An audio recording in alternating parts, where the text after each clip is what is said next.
Now,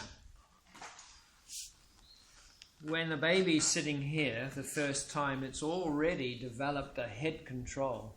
It's already using the psoas to pull up to vertical.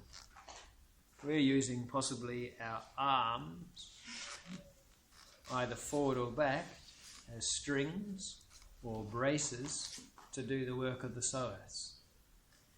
If we go posterior, so when we did that nice flexion, when we do that anterior, what we're doing is we're pulling that psoas to bring us up. Do you feel that? Yeah? So that's your psoas starting to work.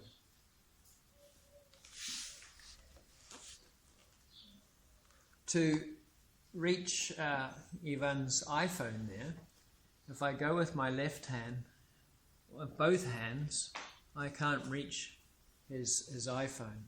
And so at this particular stage, this seat is limiting to a child beginning to explore its environment. And in order to explore its environment, some huge changes have to happen. And before these feet really become feet, the hands are going to become feet. So instead of reaching for both hands, I'm going to put one hand down on the floor and then reach with the other one. I'll speed up the evolutionary process. The leg clamps in, I reach. Okay, let's just do that. We'll speed up the evolutionary process and then we'll go back a little bit. So take your right hand, put your right hand down outside the right knee, and then bring your left hand across 45 degrees, clamp your left leg in, and then abducting through your right knee and pushing through your left foot, just lift forward a little bit and then come back down again. Yeah. Let's go over to the left side. So we're speeding up the process, the evolutionary process. Put your left hand down by the knee, reach out with the right arm, clamp the right foot, and now abduct your left knee, push through your right foot, push your left hand, and you'll reach a little bit and come back down. Okay. So when we were in the triangle, all the way through that little sequence that we did this afternoon, head up, head down. So here's the head is up. When we turn to take the toe, the head goes down. Eye-hand coordination to pick up. This is the final drishti. My left hand's the final drishti, but it's not the drishti at the beginning. You don't go down like this. This is sort of not natural. It's incorrect. Plus I can't find where my toe is. So it's more natural. Head down. You can then look at the knee. You can get the knee bending. You can lift the toe. You can take the toe with your eyes and your hand. While you're down there, you can then straighten the leg. Then this one's already it's not over there. It's not over here. It's just straight up. And then I rotate the head to look up. So that's what we were doing on the way in. And then we went on the way out, we look down, and we can then bend the knee. We can press to come up, look straight ahead. We can turn left, look to the left hand, go down. We can take the knee, the toe, straighten the leg. This is already vertical. We can inhale, look up.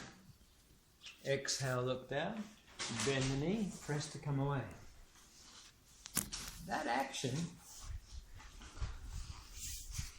if we slow this now down, the evolutionary reaching forward, is here. We take the hand.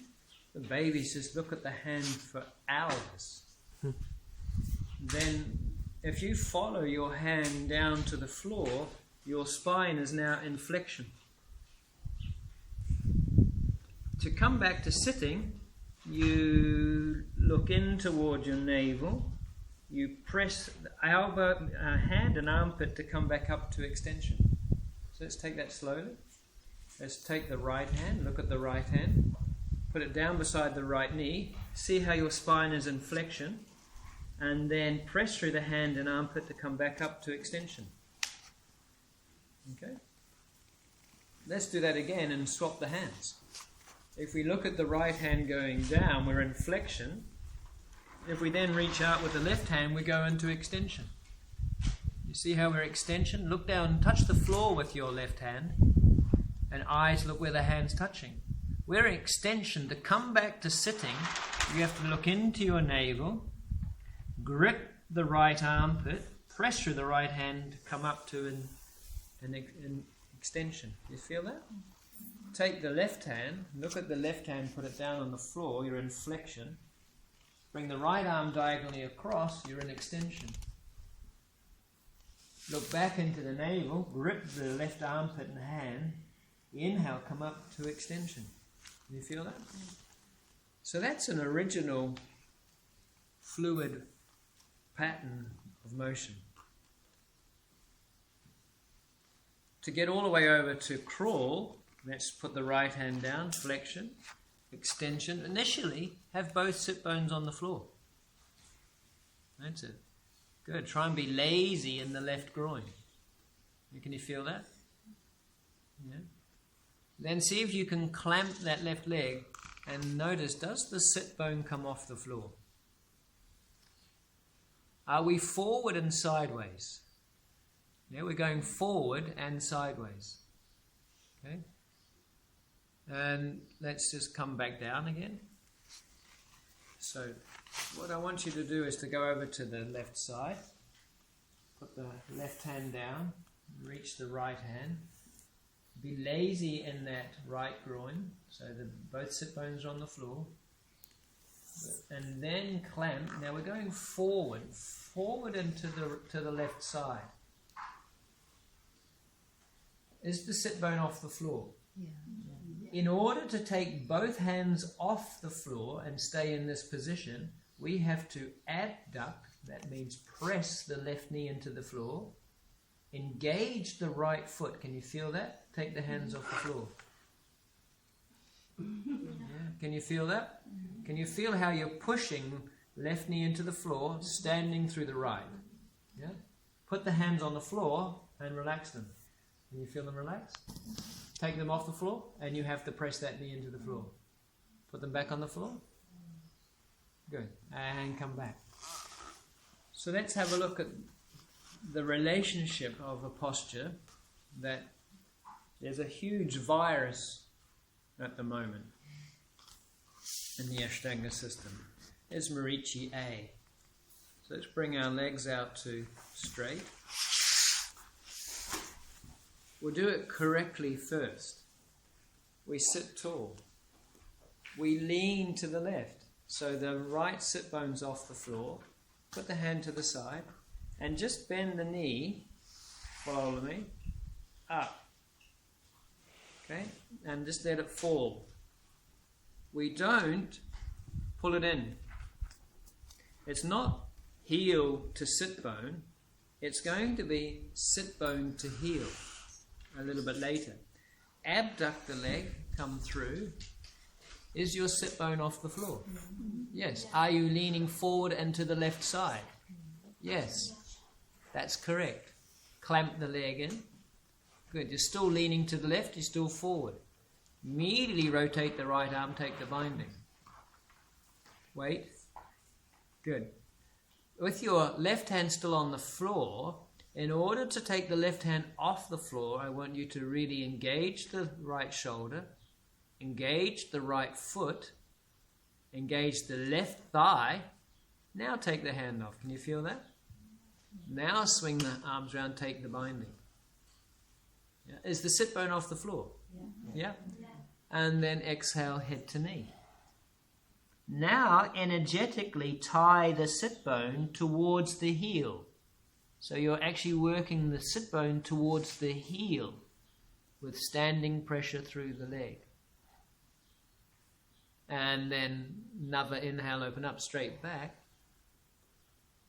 Exhale, release. This is what's happening incorrectly now. Is no leaning to the side. Both sit bones on the floor. drawing the leg in, taking it wide and back. Keeping the sit bone on the floor, binding, keeping the sit bone on the floor, trying to go forward. This is all incorrect. And it's a terrible virus that's out there.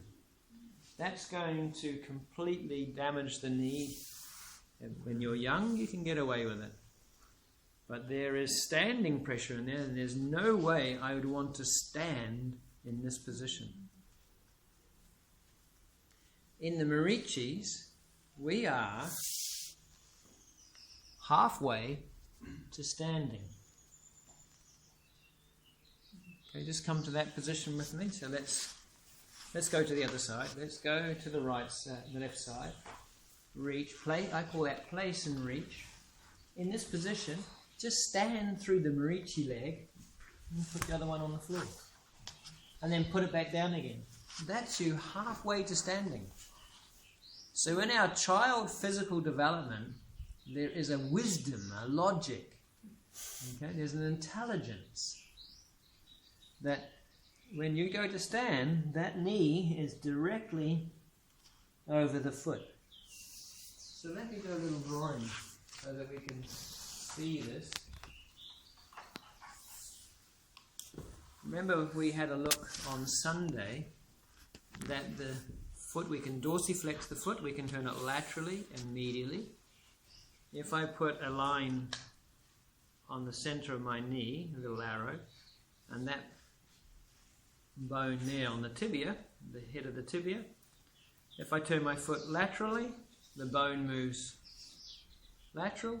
If I turn my foot medially, the bone moves medially. So there is a rotation in the knee joint.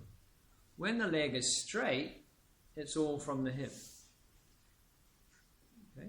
So we discovered that lateral was for him here. Medial was from here. The inline was for Marichi. For if I'm going to stand, I want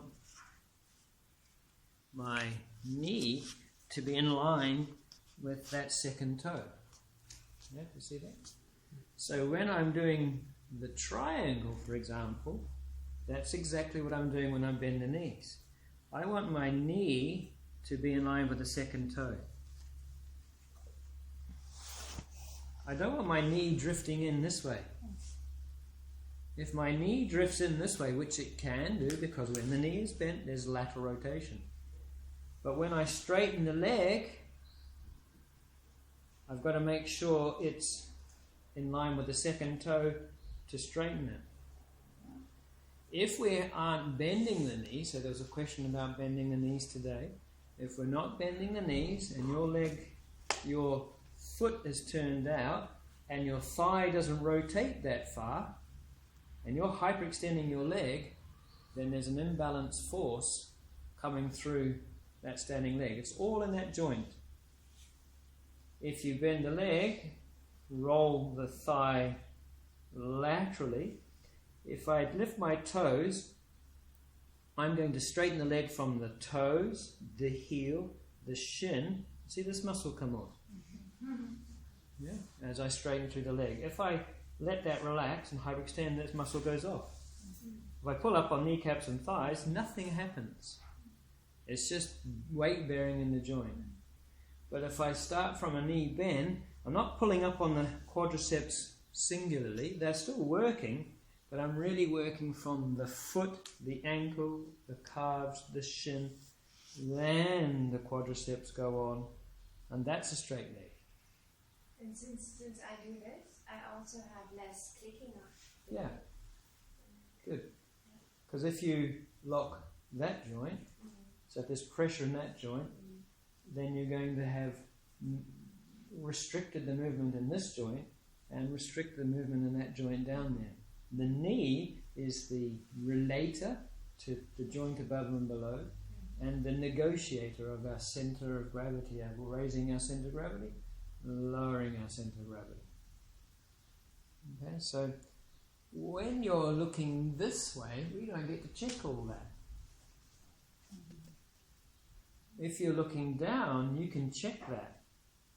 Okay? So in Marichy A, let's go back there, let's do that right side again. Sit tall, we lean, and it's the inline fold, it's not the outside line, and it's just a natural fold. Yeah? So we're on one sit bone. We abduct, we come through. We adduct. We then bind. We bind and use the armpit and shoulder back. We work the right foot. We engage the left thigh to take the hand off the floor. And then come around.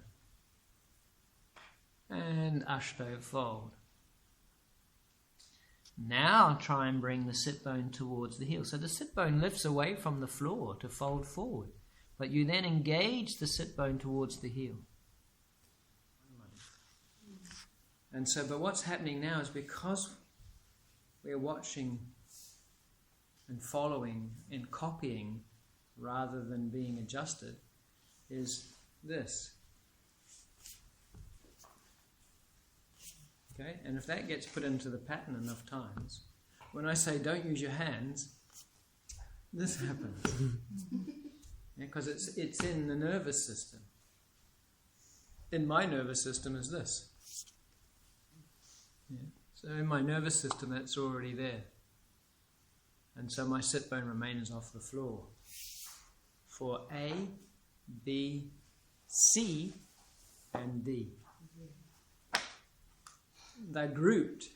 So because they're grouped, they must have something all in common. So Marichis, I call them half sitting, half standing. If you're sitting, your bottom's on the floor. Bottom's on the floor.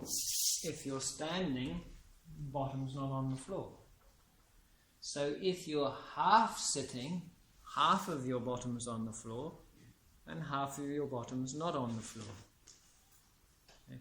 Now, if we did look at Julian has really long shins, and his femurs are quite big. So it comes to C.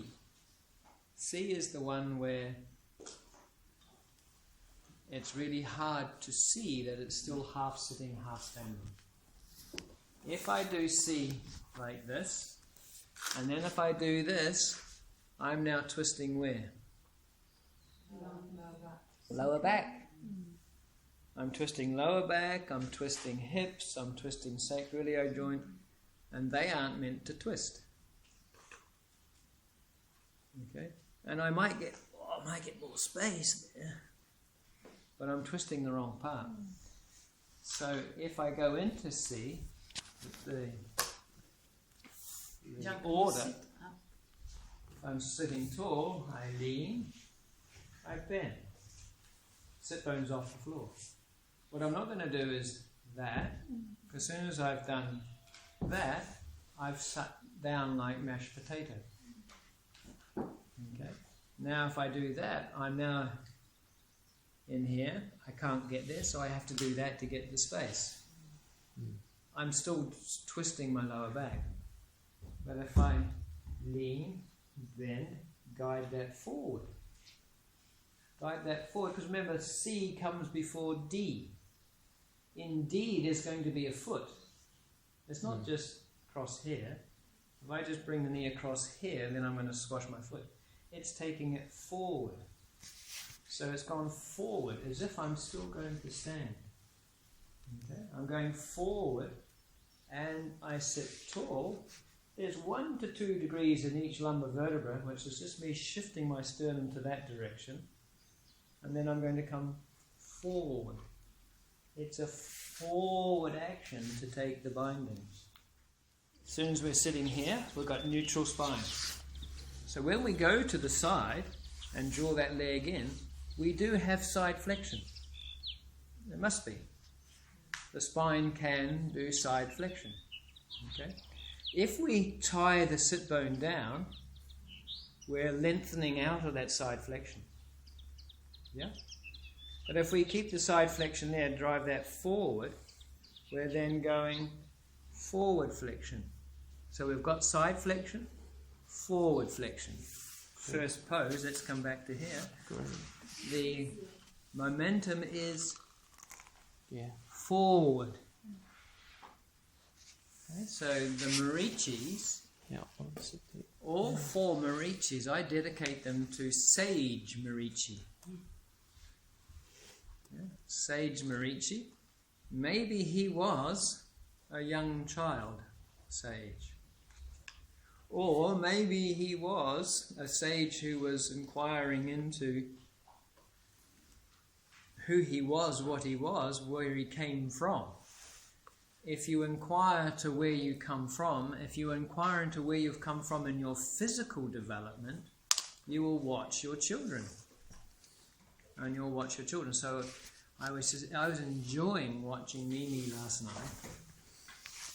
Going from Baddha Konasana, let's go Baddha Konasana, to actually go into a crawl position. So you get to the crawl. We place on the outside of the right knee, clamp the left leg, reach forward, come to crawl. In crawl, we then sit down into Virasana. Then Virasana is our second seat.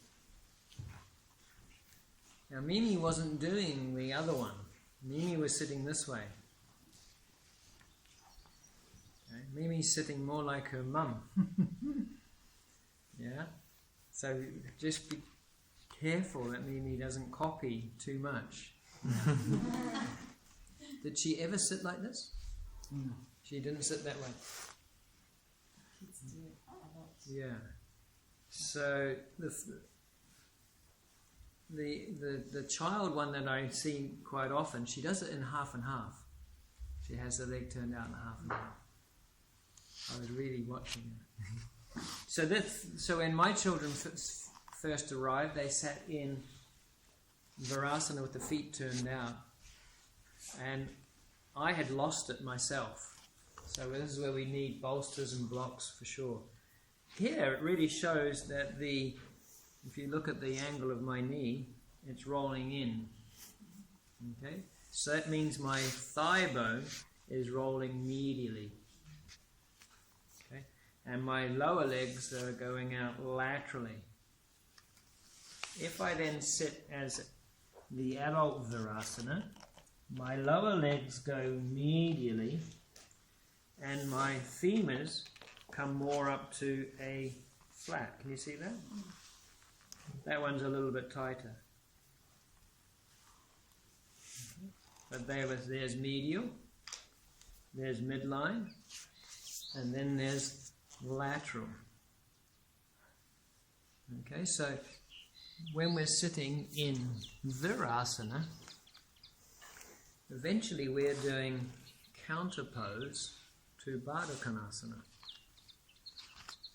And in our body, we want to get the complements paired or in balance. We want the complements paired or balanced.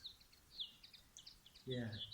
You need bolsters at this stage, so it's just to highlight for you when you're not on the yoga mat to practice these in your room, by the pool.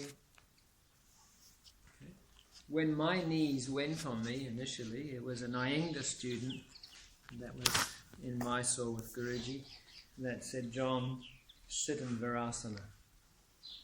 And then I realized that Virasana doesn't feature in the primary series. So this isn't in the primary series, and then being the patternist that I am, I go, okay, this sort of is in the primary series, but it's not the pose. This sort of is in the primary series. Here. Okay, so what we'll find that most of your primary series Tiryangamukhas are like this. Okay? We're actually sitting more like this. Because this is a half one of these. if we have one of these, when we get to Tiryangamukha, we have one of those. And when we get to Kranchasana, we have one of those. If we're doing Tiryangamukha this way, we're doing Kranchasana this way, or having to put a block on that. Yeah. So, as value to your compliments, this is homework pose number 2.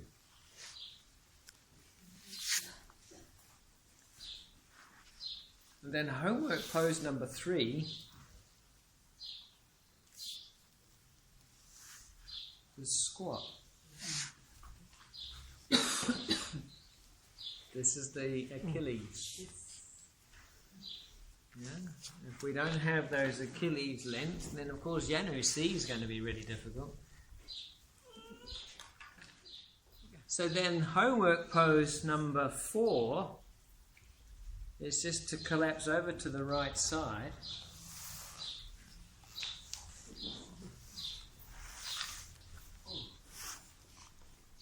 And sit in what I call half and half. Now you've got an option. First, if we can try the leg turned out laterally, the lower leg. If that's too uncomfortable, because the bottom then is up in the air, we have to put a bolster underneath the Baddha Konasana or Janu side. Other side, Angelo, other side. Yeah, that side. Yeah, do you feel that? If that's still too uncomfortable, then we have to turn the leg medial, and you'll find then you can roll the thigh bone up. Yeah. So this is still a good option as a half and half, a half Baddha Konasana and a half Tiryangamukha. You can let the hips go open.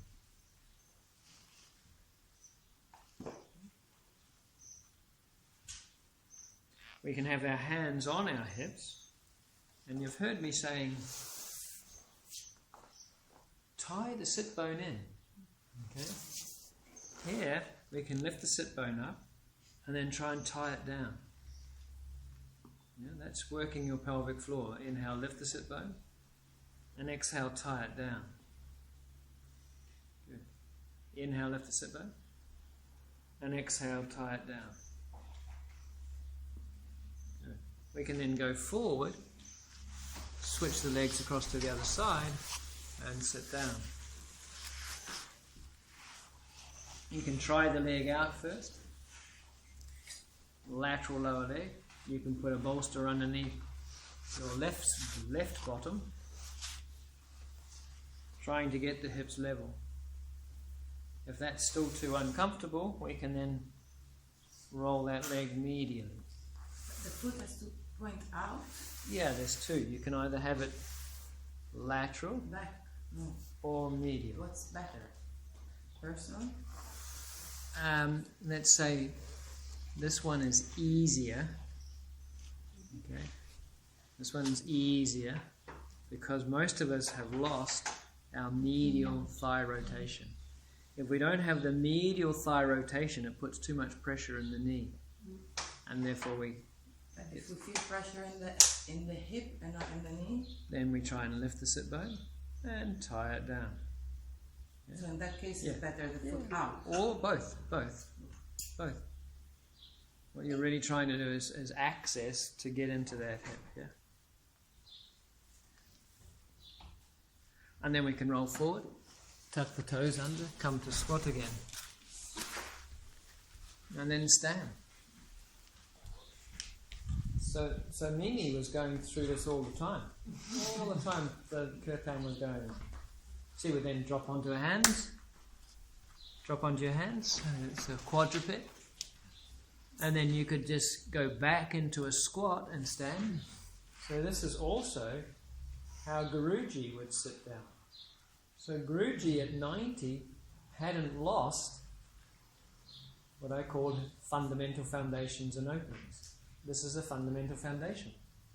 Lower your center of gravity, drop forward to be a quadruped, push back to be a biped, and stand. You feel it? Lower your center of gravity, Swing your hands forward, or quadruped. Then pick up your right leg, put it down, pick up your left leg, put it down. Pick up your right leg, put it between your left hand and foot, and then put your right knee between your two hands and sit down. If you keep your hands on the floor, you'll be able to go head down, come back to all fours. We could do the opposite leg, lift the left leg up, put the foot between your right hand, right foot, and bring your left knee in between your hands, swivel on your back foot to sit down. Yeah? And then you could look in, press through the hands to come back up into a squat and stand. Yeah. Bend your knees, drop forward, pick up the right leg, put it through the space, sit down. Guruji used to roll from the other side, and that's exactly what Mimi was doing last night. Good. And then you can sit down again.